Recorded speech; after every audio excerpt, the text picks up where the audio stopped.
আজকে ভাবলাম বাড়িতে হান্ডি চিকেন করব।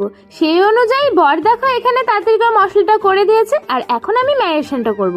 দেখো এক এক করে কিন্তু আমি মশলা মাখিয়ে নিচ্ছি এই মাংসতে, কারণ একবারেই যেহেতু হাঁড়িতে দেব, তাই হাঁড়িটা দেখো বেশ ভালো করে তেল মাখিয়ে দিয়েছে। আর আমি আলু কেটেও দিয়ে দিয়েছি এর মধ্যে, আর এক এক করে এই তেল মাখানো হাঁড়িতে কিন্তু মাংসটা দিয়েছি। তারপর আটাটা মাখিয়ে এই বাটিটা দিয়ে কিন্তু ভালো করে আটার প্রলেপটা দিয়ে হাঁড়িটা ঢেকে দিয়েছে। তারপরে চলে এসেছি আমরা বাইরে, এখন খড়ি জোগাড় করতে হচ্ছে, কারণ উনুনে রান্না হবে। আর যেহেতু আমি উনুন ধরাতে পারি না, তাই আমার বরই কিন্তু এখানে উনুন ধরানোর চেষ্টা করছে। তো এখন দেখো উনুনটা ধরে গেছে, আর প্রচন্ড ধোয়া হচ্ছিল জানো তো প্রথমে। তারপরে বসে গেছি আমি উনুনের সামনে রান্না করতে। তো অনেকক্ষণ ধরে রান্না করার পরে ফাইনালি কিন্তু আমাদের হান্ডি চিকেন রেডি হয়ে গেছে। আর দেখো দেখতে বেশ ভালোই হয়েছিল, খেতে তো অসাধারণ হয়েছিল। তোমরাই বলো কালারটা দেখে যে কেমন হয়েছিল।